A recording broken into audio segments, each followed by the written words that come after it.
Enter.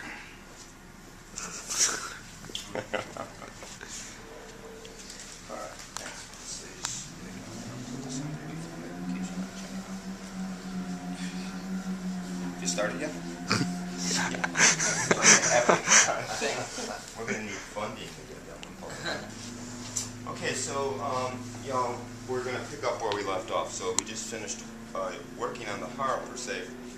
We did some general listening, and then we went through the points to determine kyo and jitsu and balance. So in a lot of different approaches to the word, particularly in Japanese and Chinese work, they're going to start on the harp. They start on harm. And when I was schooled, I learned to start on harm. But then as I got into a Thai massage, and I just felt how that was to start at the feet, and also since we're working on Western mind, I felt that it was better to start away, because this is a rather personal, sensitive, vulnerable area. So I thought to maybe start at the feet more and then work your way up, so then people are settled a little bit more. And I thought maybe we could get a little bit more of a better reading of palpating the points for kyo and jitsu. That's what you might see some people starting here or there. Okay. Nonetheless, so after we were working the abdominal area, we're going to work straight up to get up to the chest and the arms. And there's a central channel, meridian, that comes right up the center of the body, and that's called the conception vessel. And it's called the master yin meridian, because at some point either the deep or superficial pathways of all the yin meridians connect to the central channel, to the conception vessel. And it's the conception vessel that allows the yin meridians on one side to interact with the yin meridians on the other side. So there's this connection, so that when you work conception vessel, you're helping to balance, once again, the yin meridians of the body. So how we're going to start for conception vessel, we're going to start in the space that is considered Panchen, below the navel and above the pubic ramus. And we're just going to wait for the person to inhale, and then on the exhale we're going to follow their breath straight in.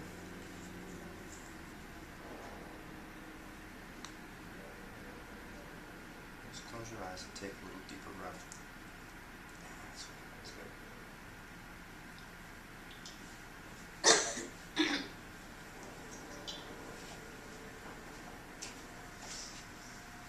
For wearing that shirt too, I can probably push this video on some of my Christian students. So we're going to come up, and then it comes right through the center of the chest or onto the flat of the sternum. So we change our acclimation from this position to just making contact with the middle finger, working right through the sternum.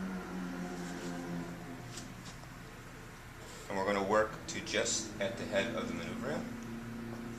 There's actually an acupressure point there that if you take your middle finger, the joint of your middle finger, and hook it behind the head onto the top of the head of the manubrium and push down, that is an acupressure point on the conception vessel that helps open up the throat chakra.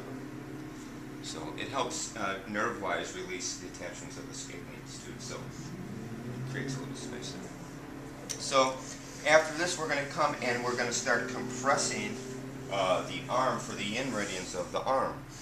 And we're going to compress with the arm in this particular position. Not quite fully extended away from the body, a little bend at the elbow, so it takes pressure a little better. Wet palm up. And the yin meridians of the arm start in and around the chest. They all start in and around this position and come and end in the hand.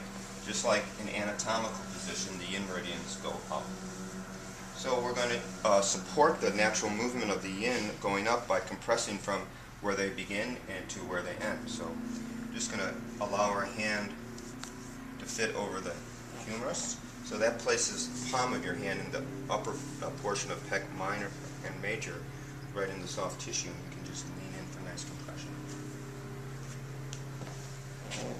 Okay. I'm just going to take and compress up. So I'm squeezing the bicep on both sides, so my fingers are cupped underneath. I'm just squeezing the bicep on both sides, because indeed there's meridians on both sides and right through the middle of the bicep. So you want to put a nice squeeze on. Then you come to the forearm, I'll usually do a few compressions with my hand, and then I'll position so that I can use my knee. Because the forearm can take some nice pressure. There's always contraction in the flexors of our forearms. So just like when you're applying pressure on the inner thigh or anything like that, at the points of attachment, just above that you want to be easy. So at the elbow and the wrist it's easier pressure. But in the middle it can take some nice pressure. And we're going to work right up into the hand.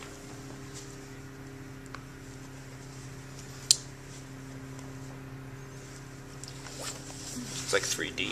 Does it look like 3D? Oh, I don't know.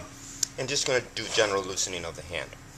So we're going to do this general compression first to get familiar with that, and then we're going to lay in the meridians. So there's 3 yin meridians that start in and around the chest and come up in there. Lung, heart, pericardium through the middle. So this is pericardium, and this is heart, like we learned. So lung, pericardium, and heart are the 3 yin meridians of the arm, and all 3 of the source points are all across the wrist crease. And we'll do a little bit more specific to that. And for the yang meridians of the arm, we're going to start with some nice stretch to engage the fascia. As I mentioned before, the meridians sit in the water-soluble connective tissue. So anytime you can engage fascia, it helps open up the lattice work, if you want to, of the connective tissue. So now the yang meridians of the arm start in the hand and end on the face. So we're going to compress from the hand up, and in this instance just up to the shoulder.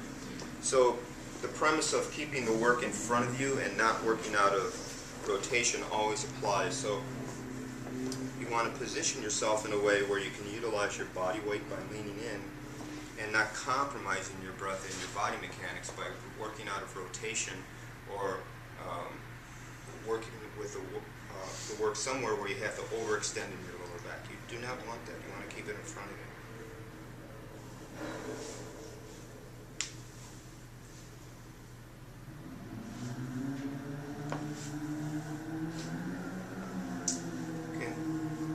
So like I said, I just wanted to get a sense of these compressions, and then we'll go back again and lay the meridians in.